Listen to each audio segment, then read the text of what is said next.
नमस्कार दोस्तों, मैं अनिकेश वत्स आज सुबह सुबह ही लाइव आया क्योंकि ये एक छठ पर्व है और आज दीपावली है। तो सबसे पहले आज दीपावली की हार्दिक शुभकामनाएं।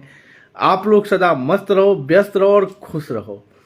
अपने परिवार के साथ दीपावली मनाओ। बहुत दिन बाद मैं लाइव नहीं आ रहा था, मगर आज मैं लाइव इसलिए आया कि ये जो छठ पर्व है ना, हम बिहारियों के लिए एक आस्था का पर्व है। और वो वैसा आस्था का पर्व है कि गांव का ठेकुआ और पीला रंग का धोती और केला के थम में बंधा हुआ वो तिलंगी हमें याद है। वो पोखरा भी याद है और वो माँ बहनें भी याद है जो गाती है किरवा जे फरे लगवद से।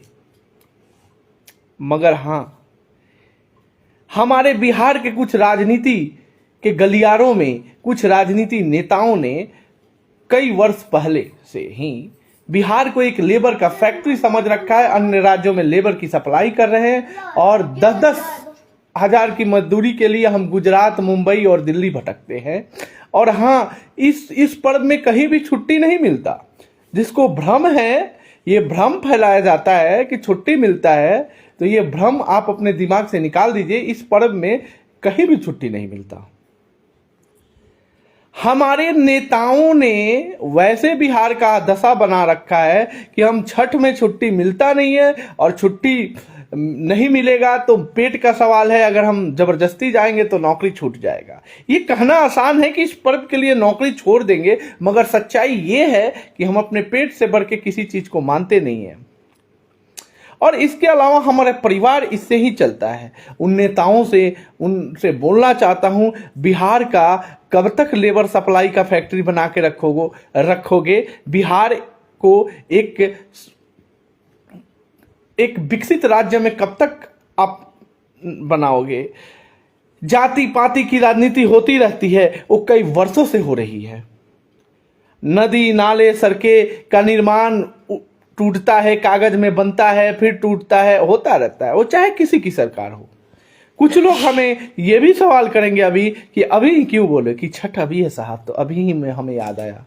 हमने लगभग जितना मुझसे हुआ कुछ कंपनियों में बात करके बहुत सारे भाइयों को छुट्टी दिलाया, कुछ भाइयों को आर्थिक मदद किया और मैं करूंगा। कुछ लोगों को ट्रेन का टिकट भी दिया और वो मैं करूंगा। मगर याद रहे,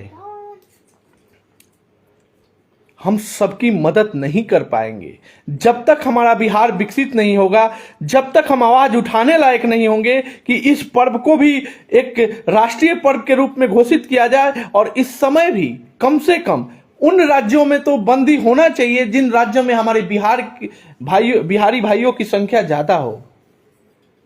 हम आपको दिल्ली और मुंबई की बात बता रहे हैं। दोनों जगह हमारी भ्रमण होती है, दिल्ली और मुंबई में। मुंबई में भी इसका छुट्टी नहीं और दिल्ली में भी छुट्टी नहीं, हरियाणा में भी, पंजाब में कहीं छुट्टी नहीं है। हाँ, आप अपने कंपनी में बोल के एक दिन का छुट्टी ले सकते हो, लेकिन हम 1100 और 1400 किलोमीटर दूर रहते हैं साहब। एक दिन से हम बिहार नहीं पहुंच पाएंगे। हमें तो ताजुब होता है कि 10,000 की नौकरी करने के लिए हमें बिहार छोड़ के आना पड़ता है। हम ये नहीं बोल रहे हैं कि अन्य राज्यों में नौकरी करने के लिए नहीं जाना चाहिए, बिल्कुल जाना चाहिए। मगर अगर 10,000 के लिए हम बिहार छोड़ के यहाँ आ रहे हैं तो ये शर्मिंदगी की बात है। उन हर नेताओं की शर्मिंदगी की बात है जो स्टेज पे चढ़ के लंबी लंबी भाषण देते हैं। अरे, हमें भी गांव का ठेकुआ याद आता है, हमें भी माँ की हाथ से बनाए वाले वो खजूर याद आता है, हमें भी उस गांव के भाइयों के साथ बम पटाखे फोड़ना याद आता है। मगर क्या करें, हमें छुट्टी नहीं मिलता।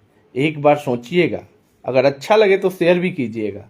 मुझे जाति पाति की राजनीति नहीं करना।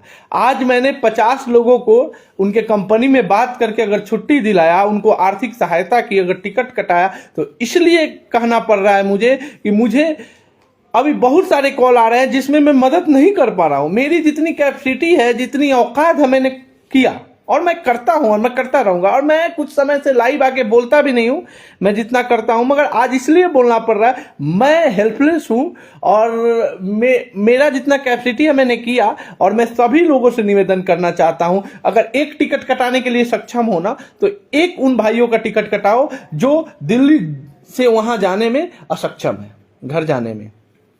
अन्य राज्यों में हो, अगर बिहार में है, मुंबई में है, गुजरात में है, झारखंड, मतलब कहीं भी हो, आर्थिक मदद करो। अगर कोई गरीब है, अगर भाई है, कंपनी में अगर छुट्टी नहीं मिल रहा है, तो अगर आपकी थोड़ा सा उसमें पैरवी है या कुछ सुनवाई होता है तो उनके मैनेजर से बात करो, यहां तक कि उनके हेड ऑफ डिपार्टमेंट से बात करो कि ये छठ है, हम हर समय छुट्टी के लिए नहीं अपील करते हैं, ये छठ है, वहां जाने दीजिए बिहारियों को। ये बिहार का पर्व है साहब, और बिहार का पर्व एक आस्था का पर्व है। हम उगते और डूबते दोनों सूरज को नमस्कार करते हैं। हम एक दूसरे की मदद करेंगे तभी ये छठ महापर्व बनेगा। ऐसे महापर्व भाषण देने से नहीं होगा। अरे किसी अन्य राज्य में छुट्टी नहीं होता, किसी भी राज्य में बताओ कि छुट्टी होता है? ये कहानी विडंबना बंद करो और बिहार के लिए लड़ाई लड़ो। बिहार को लेबर सप्लाई वाली कंपनी को लेबर सप्लाई वाले राज्य के रूप में देखा जाता है, उसे हमेशा के लिए बंद करना होगा। मैं इसलिए बोल रहा हूं कि मैं कर रहा हूं। जो घर में बैठ के पसीना पोंछ रहे हैं और लंबी लंबी कहानी दरवाजे के बाहर निकल के राजनीति बात करते हैं, उनसे ये नहीं समझा जाएगा। जो जाति पाति की राजनीति करते हैं उनसे भी नहीं समझा जाएगा। अगर जो करता है वही समझेगा, और उन्हीं को मैं समझा रहा हूं कि आप लोग खड़े होइए। आप एक नेता बनने के लिए नहीं, आप एक सेवक बनने के लिए खड़े होइए और हर जगह खड़े होइए। आप जहां भी हो वहां आवाज बुलंद कीजिए। इस छठ को महापर्व बनाने के लिए हमें आगे आना पड़ेगा। ये महापर्व स्टेज पे चढ़ के बोल देने से ये महापर्व नहीं होगा। आप लोग समझिए, मेरी बात को समझिए। इसलिए मुझे आंसू आ रहा है। मैं 50 लोगों का, 100 लोगों का मदद कर सकता हूं, मैं 1 करोड़ 2 करोड़ लोगों की मदद नहीं कर सकता। और मैं सभी से अपील करना चाहता हूं, अपने घर में स्वस्थ रहें, खुश रहें, मस्त रहें, और छठ को महापर्व बनाने में हमारे मुहिम में साथ दें। और इस वीडियो को ज्यादा से ज्यादा शेयर करें ताकि इस मुहिम को सफल बनाया जाए। जय हिंद, जय भारत, जय छठी मैया। दीपावली की हार्दिक शुभकामनाएं।